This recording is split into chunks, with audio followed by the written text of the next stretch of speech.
Hi, my name's Wesley, and I'm going to be doing this assessment today. Cindy, do I have your permission to do a full body assessment on you? All right, so first I'm going to identify the problem. So, Cindy, today we're going to be doing a full body assessment on you, correct? Okay, cool. First thing I noticed is when Cindy walked into the room, first, Cindy, what's your name? Sydney Kirk Vaughn. How old are you? 24. Perfect. Okay, so the first thing I noticed when she walked in is I noticed her gait and her balance and any kind of abnormality. She doesn't walk with any kind of limp, or she doesn't have anything assisting her as she walks in. She also, the next thing I noticed is that she is very verbal and she can communicate with me. She can comprehend what I'm saying and I can comprehend what she is saying. Also, she is very lighthearted and happy. I've noticed her facial expression. So the first thing that I've noticed is that her facial reactions, just her facial structure in general is intact, like smiling, things like that. So next we're going to start by looking at the head and the face. So again, we're going to start with the skull. So we're going to palpate the skull just for any kind of lumps or tenderness. Do you feel any lumps or tenderness? Mm-hmm. Okay. Next, as I'm up at the skull, we're going to be looking at the hair. The hair looks nice and moist. She looks like she's been taking care of herself as well. I don't see any kind of disbursements or anything like that where there's lack of hair growth. Next, we're going to be looking at the overall skin color. So she looks nice and even skin toned. She looks healthy. Her body stature as well is put together. She looks nourished. She doesn't look malnourished or obese or anything around that nature. Also, her look corresponds with her age as well. Next, we're going to be looking at, or we're going to check your temporal pulses. So right along the edge of your temples. All right, good.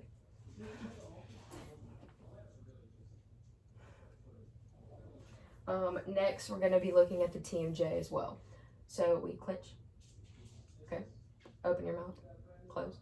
Okay. There's no crepitus or any kind of cracking or popping that goes along with that joint. It feels nice and mobile. Next, we're going to be looking at the ability to smile. So can you smile? Good. Can you close your eyes tightly? Can you raise your eyebrows? Good.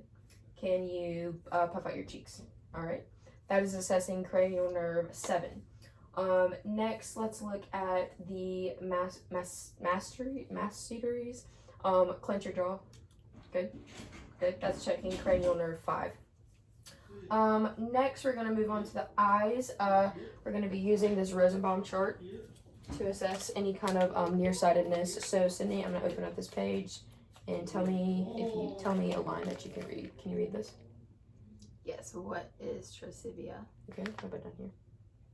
What is who should not take Tracivia? Okay, perfect. The Rosenbaum chart will assess nearsightedness, and we will also be able to assess farsightedness using a Snellen chart if available as well. I don't have an actual Rosenbaum chart, so I assisted with a newspaper. Next, we're going to be looking at the eyebrows and the eyelashes. Everything looks, all the hair looks evenly, like all the growth is good, lashes are good. Next, at the eyelids, we're looking at overall color and any kind of redness, tenderness, any type of lesions or anything that we could be concerned about. So, Cindy, will you close your eyes? All right, good. Overall, lid looks good. It's also closing well as well. I'm going to be looking at the sclera and conjuncta as well. So I'm going to lift up your eyelids. Good. Down. Good. They're nice and pink and moist, and I don't see any kind of abnormalities that should come with that, like lesions or anything. Next, we're going to look at the iris and the cornea. So I'm going to be using my pen light. Don't look directly into this. Don't look directly into it. Good. Good. The irises look even in color. They're all the same shape as well. And also, while I was looking in her eyes, since I had my light out, I was assessing whether that there was a consensual reaction between both people. So I shined one light, I shined the light in one eye, and the other people reacted and constricted as well. So there's a good consensual reaction between both. We know that her eyes are functioning correctly at that point. When I assess that one, that's actually assessing the cranial nerve 3. So it assists with Perla. So pupils are equal round reactive to light and accommodations, and she passed that. So Next, let's look at the corneal light reflex. We actually just tested that too. That's going to test cranial nerves 3, 4, and 6. And then also we'll do peripheral vision while I'm here. So I don't want to get in front of the camera, but will you look at this, Sydney, and tell me when you can see my hand? Now. Okay. Now. Okay, cool. She passed the peripheral vision test as well. That's good. That assesses cranial nerve 2. So we'll move on and we'll look at the ears. So if we're looking at the back of the ears, they look equal and bilateral. Any kind of lumps or tenderness that you feel? No? What about back up here? Mm-mm. Okay. I was palpating the external ear as well as the back of the ear as well on the mastoid area. So next we're going to use the pen light and we're going to look inside of the ear. Okay. The auditory ear canal looks good, nothing wrong with that. I'm going to do a whisper test now. You're going to love it. All right, tell me, repeat after me. 8. 9. 8. B. All right, she passed the whisper. Okay. Okay. It's okay. Anyway, sorry. Maybe she didn't pass the whisper test. Okay. You might be deaf. Just a little bit. I would document that finding as well, that she didn't hear what I said too. For the record, she hasn't had any sleep. So neither have I. So for next, we're gonna move on to the nose. So the overall structure of the nose is what I'm looking at. So it's midline with her face. There's no kind of abnormal punctures or lesions or any kind of default tenderness. No. All right. There's no swelling. There's no. I don't see any discharge or anything like that. I would also ask in a normal assessment if she had any discharge or any kind of patency, like where she couldn't breathe. Speaking of that, next we're going to check the patency as to occlude one nostril. So will you close one side of your nostrils and breathe in? Good. Good. Okay, sorry. She is good with the patency as well. Next, we will look at the nares too. So like I said, there's no swelling, there's no redness, everything looks right. There's no any kind of edema. Next, let's look at the mouth. So we're looking at the lips, the teeth, the mucosal membranes, anything along those lines. So her lips look nice and moist and pink. There's no lesions or anything like that. No abnormal things that I could see just firsthand. Will you open your mouth as well, Cindy? Good. I would note that she has a cavity filling on this side of her mouth. So that way I could document for dental records as well.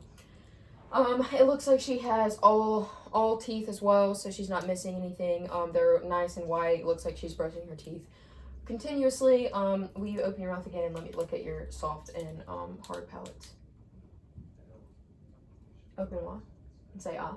Ah. Good. So while I was looking at the mouth, I also assessed the uvula pilar, which assesses cranial nerve 9 and 10. And then I also looked at the hard and soft palates, which would be the roof of her mouth and her tongue as well. Her gums looked good too. There's no kind of any kind of abnormalities that I should be assessing. So next, we're also going to look at the oropharynx. So open wide one more time and let me see the inside into the back of your throat. All right.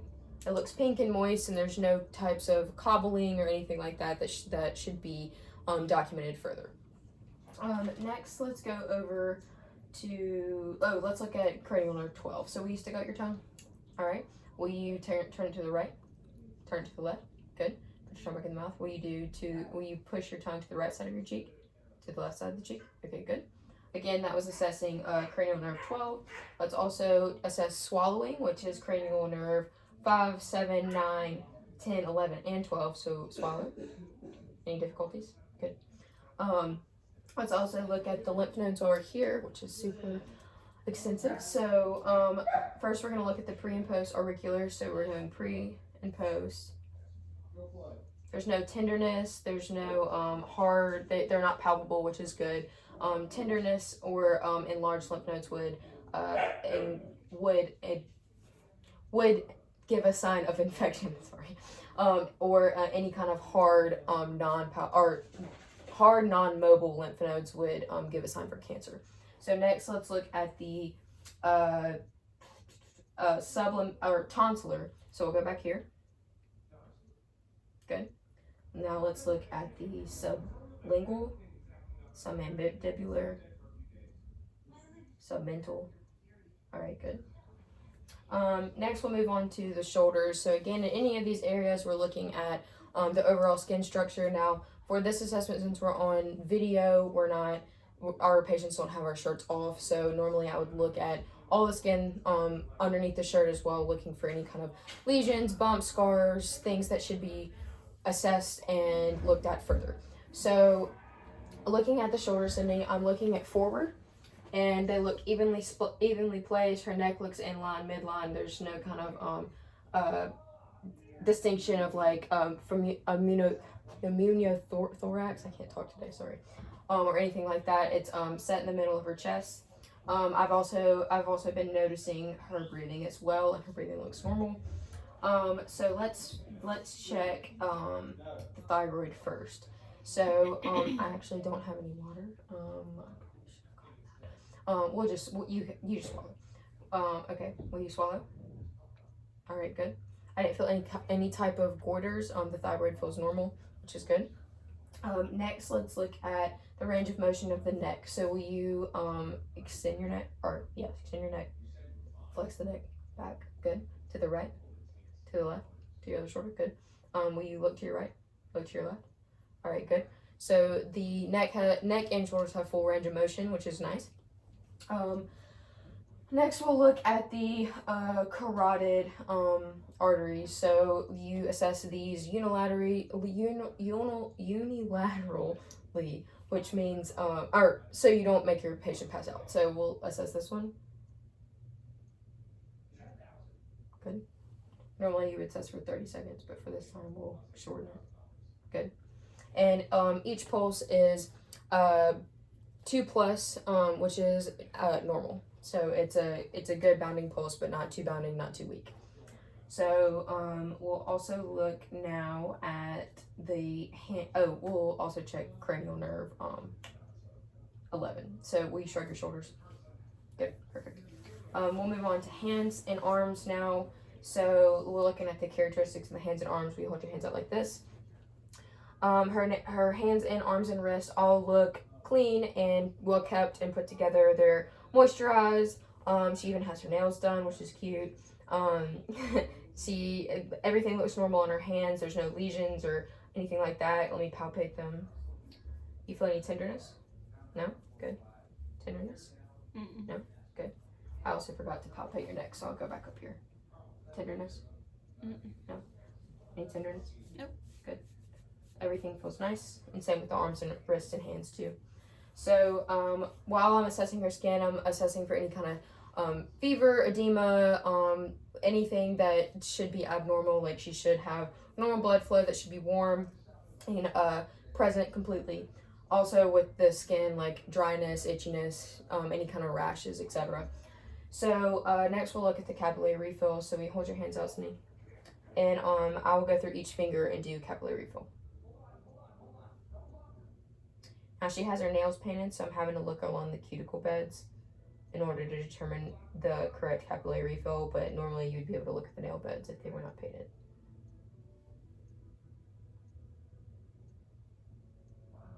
Good.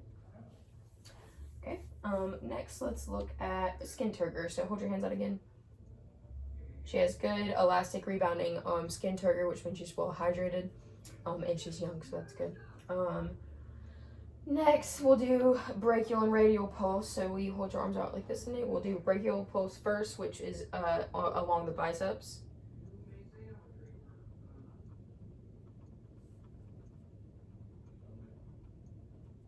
I just messed up because you're supposed to check pulses not with your thumb, because your thumb has a pulse. And now we'll do radial.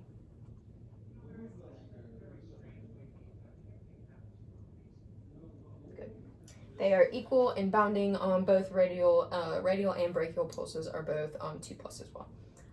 So next we'll go for passive and active range of motion. So hold your arm, Destiny.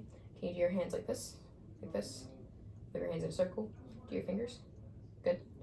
I don't see anything that is abnormal with any kind of range of motions in her hands. So next we'll go to the push and pull. I call it a push and pull strength test for the arm. So we're going to be looking at the muscle strength in her hands and arms. So Sunny, will you hold your arms out like this? Will you pull against me? All right. Will you push against me? Good. All right. So you can push me back. Good. So her muscle strength is normal too, which is nice. She's nice and healthy. Next we'll go clubbing. Hold your hands up like this. Put your knuckles together.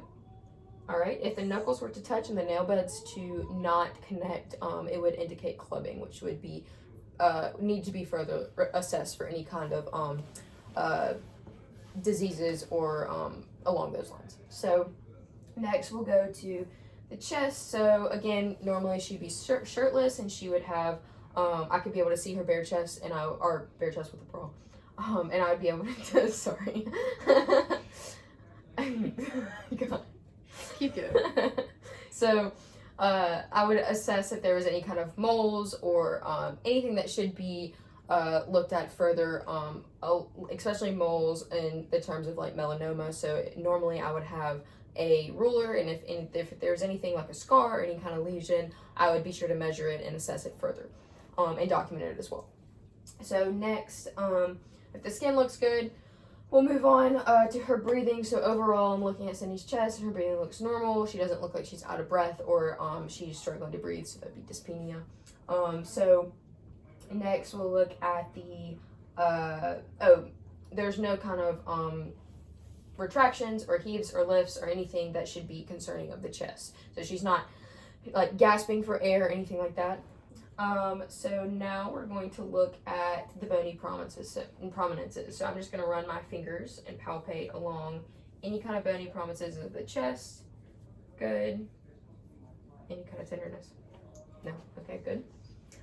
Now we'll look at the apex of the heart, and I'm going to palpate that as well. So the apex of the heart, I'm checking the apical pulse. Good.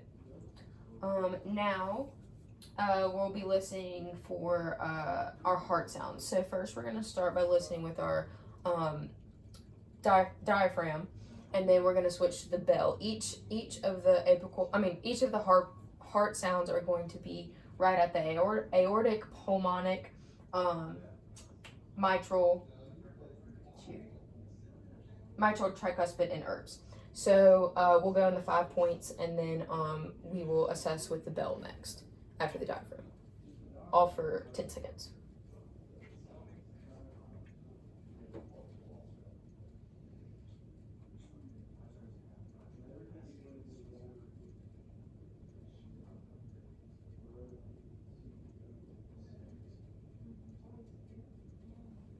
Can you move your breast? Thank you. All right, now I'm going to assess with the bell.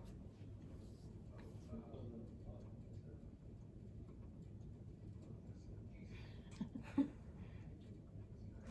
you hate this? Sure. Okay. Okay, will you move your boob? Thank you. Okay. So I could hear nice and apparent heart sounds. I'm sorry. I could hear her heart sounds. They all sounded nice. There was no kind of abnormalities. It was a good steady beat. I could hear each sound that I needed to hear, basically. I need to work on that. Sorry. Next, we're going to be looking at the lung sound. So on the anterior portion of the chest, we're going to be listening to 8 different points on the lungs. So we're going to be listening to each side, back and forth. We'll be listening with the diaphragm as well too. Okay.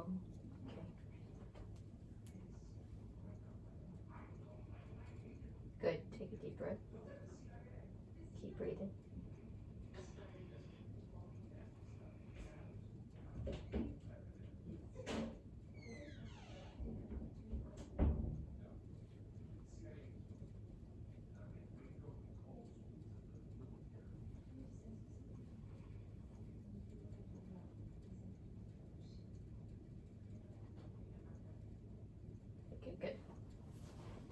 All right. Well, her lung sound good. There was no kind of bruise or whooshing or anything like that. They were very prominent too, which was correct.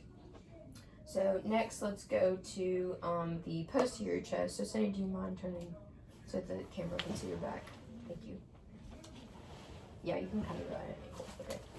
So next, let's do the 10 points of the lung sounds. So on the back, on the posterior chest, we're going to be listening to 10 points to side along the lines of the back, along the lines of the spine. And then we're going to be listening to the sides as well, which would be a three on the left and 4 on the right, because the right side of the lobe is larger. It has an extra lobe, I'm sorry. Right lung has an extra lobe.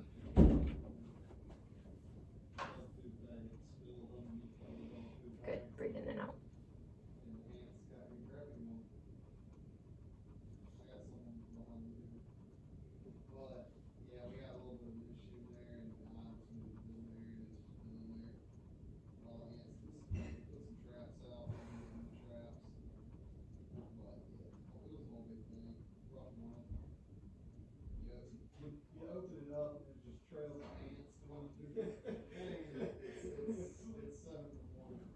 All right, good. Now I'm gonna reach around and assess her right and left sides as well.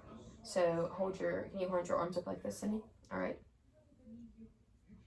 Breathe in and out.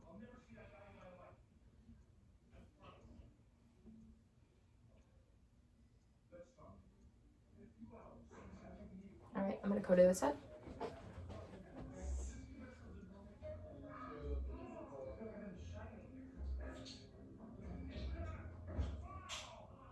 Okay. All right, her lung sounds normal. You can turn around, Cindy. Okay. Also, while I was on her back, I was looking at her overall appearance, just like I did on the anterior chest. I was looking for any kind of skin lesions if she didn't have her shirt on, and also any kind of abnormalities, bumps, swelling, anything that should be documented further. Next, I'm gonna palpate your spine as well. Any tenderness? Mm-mm. Okay. All right. Good. All right. Continue it back. All right. Now, also while I was on her back, I was looking at a difference in breathing. All her breathing seemed normal, just like the anterior. Now, let's go look at the abdomen. So, Sunny, will you lay back? Okay. Do you need to lay like this? You can, yeah, that's fine. Well, no, you can lay back this way. Yeah, that's fine. I know that's kind of odd, I'm sorry. You don't have to do that, you can lay back. So again, Cindy's gonna have her shirt on for this, even though normally they would not have their shirt on. So before I touch or listen to anything, I'm looking from the side and I'm assessing flatness, any types of bulging, distension of the abdomen, any kind of abnormal movements that should not be present on the abdomen before I even touch or listen to it. I'm also watching your breathing. There's no kind of abnormal movements. Okay, good. Next, we're going to be auscultating all 4 quadrants along with the epigastric region of her abdomen. The epigastric region is going to test for any kind of bruise or anything like that. We should hear light or high-pitched gurgling within the 4 quadrants, but we should not hear any kind of whooshing within the epigastric area. We're going to lightly press the diaphragm to the 4 quadrants of the abdomen.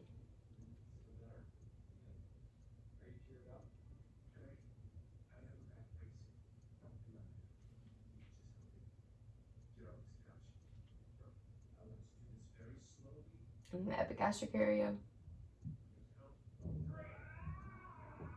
All right. Everything seems normal. Now that I have assessed auscultated the abdomen, I'm going to now be looking at I'm going to be doing light palpations in order to assess any type of tenderness or prominences or masses within the abdomen that should not potentially be there. If you have any pain, let me know. We're lightly palpating first. Any kind of type of pain? All right. Now you can deeply palpate. Any type of pain? Mm-mm. All right. All right, perfect. All right, you can sit up, Nelson.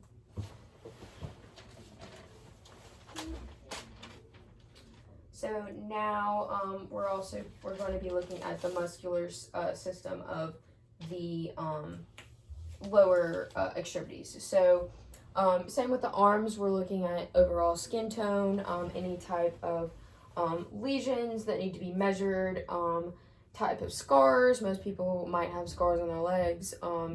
We're looking at just any kind of things that stand out to us. So like skin tone, dryness, moisture, things along that line.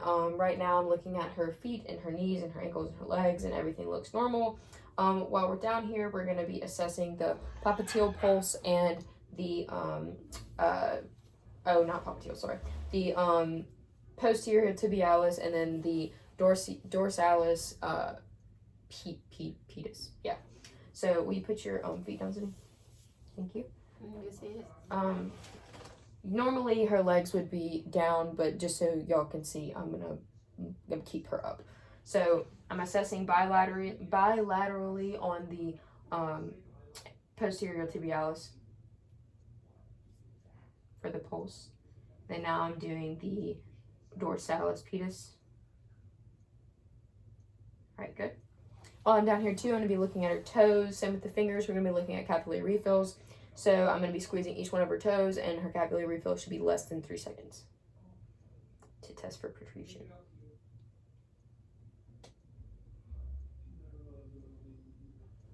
Her toes look nice and clean. She looks hygienic. Clip her toenails. I'm just kidding. Good. I'm also going to be looking at her heels. So let me see your heels for me. Good. Good.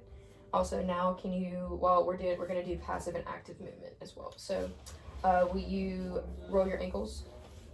All right, good. Here. No, it's okay.